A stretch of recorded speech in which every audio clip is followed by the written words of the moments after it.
Budget 2026 के income tax slab में होगा बड़ा बदलाव। क्या सैलरीड क्लास को खुशखबरी मिलेगी? नमस्कार, न्यूज 18 का डिजिटल प्लेटफॉर्म आप देख रहे हैं और मैं हूं रितु सिंह। केंद्रीय बजट 2026 से पहले नौकरी पेशा और मिडिल क्लास टैक्स पेयर्स को टैक्स में राहत और इनकम टैक्स रिटर्न की प्रक्रिया आसान होने की उम्मीद है, क्योंकि बढ़ती महंगाई ने घरेलू बजट पर दबाव बढ़ा दिया है।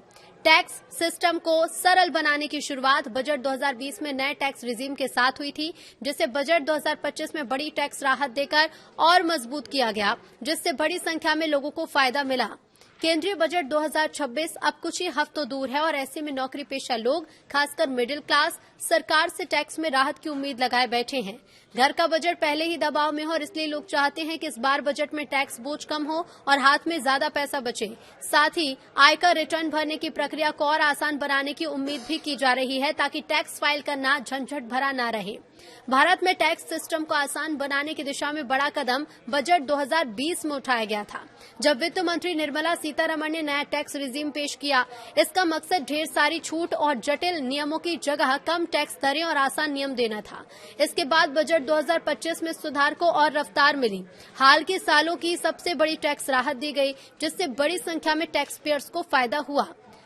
साल 2025 में पर्सनल इनकम टैक्स सिस्टम में बड़े बदलाव हुए। इसके बाद 12 लाख रुपए तक की सालाना आय पर टैक्स लगभग खत्म हो गया। इससे मिडिल इनकम ग्रुप के बड़ी संख्या में लोग टैक्स के दायरे में बाहर आ गए। कुछ एक्सपर्ट्स के मुताबिक ऐसे में आने वाले समय में टैक्स नीति सिर्फ टैक्स दरें घटाने तक सीमित नहीं रहेंगी, बल्कि सिस्टम में बड़े और गहरे बदलाव भी देखने को मिल सकते हैं। यूनियन बजट 2026 से पहले अब ये चर्चा तेज हो रही है कि शादीशुदा कपल्स के लिए ज्वाइंट इनकम टैक्स फाइलिंग का विकल्प दिया जाए, जिसमें परिवार को एक आर्थिक इकाई मानकर टैक्स तय किया जाए। माना यह जा रहा है कि ये सुधार काफी असरदार साबित हो सकता है।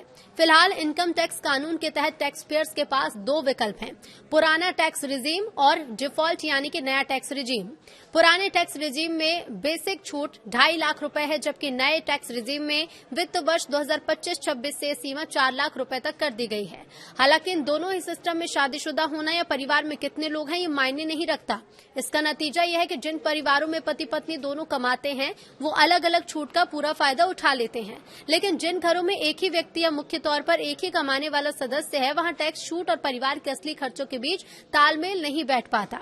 इस असमानता को दूर करने के लिए शादीशुदा जोड़ों के लिए एक वैकल्पिक ज्वाइंट टैक्सेशन सिस्टम लाने पर विचार किया जा सकता है।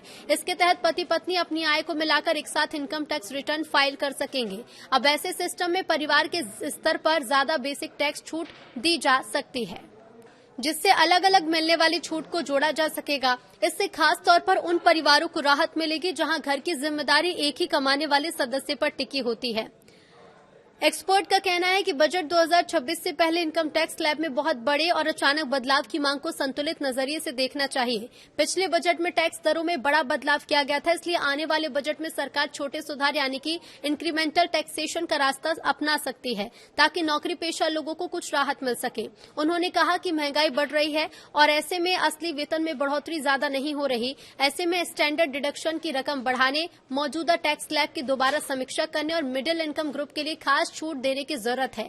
अगर जॉइंट टैक्स फाइलिंग सिस्टम लागू होता है तो इसमें कुछ व्यक्तिगत टैक्स राहतें, जैसे सैलरीड कर्मचारियों को मिलने वाली स्टैंडर्ड डिडक्शन, पति या पत्नी के स्तर पर अलग अलग लागू रह सकती है, भले ही रिटर्न एक साथ भरा जाए। पॉलिसी के नजरिए से अगर देखें तो जॉइंट टैक्सेशन उन परिवारों के लिए टैक्स बोझ को ज्यादा न्यायसंगत बना सकता है जहां कमाई मुख्य रूप से एक ही सदस्य करता है। इससे समान आर्थिक स्थिति वाले परिवार के बीच बराबरी आएगी और टैक्स प्रशासन भी ज्यादा सरल और प्रभावी हो सकेगा। अमेरिका और ब्रिटेन जैसे विकसित देशों में पहले से ही जॉइंट टैक्स फाइलिंग का प्रावधान है, जहां पति पत्नी की आय और परिवार की साझा जिम्मेदारियों को टैक्स सिस्टम में मान्यता दी जाती है। अगर भारत भी ऐसा मॉडल अपनाता है तो यह अंतर्राष्ट्रीय बेस्ट प्राइस के अनुरूप होगा और लंबे समय में परिवारों की आर्थिक स्थिति को और मजबूत करेगा। तो वहीं यूनियन बजट 2025 ने भारत के टैक्स सिस्टम में बड़ा बदलाव किया। इसमें नए इनकम टैक्स एक्ट 2025 को लाकर नियमों को आसान बनाने और टैक्स विवाद कम करने की कोशिश की गई। साथ ही नए टैक्स रिजीम को बढ़ावा देते हुए 12 लाख रुपए तक की आय को टैक्स फ्री कर दिया गया और सैलरीड लोगों के लिए स्टैंडर्ड डिडक्शन के जरिए सीमा प्रभावी रूप से 12,75,000 रुपए तक पहुंच गई। इसके अलावा टैक्स स्लैब, टीडीएस और टीसीएस नियमों को भी सरल किया गया, जिससे आम टैक्स पेयर्स और कारोबारियों पर कंप्लायंस का बोझ थोड़ा सा कम हुआ।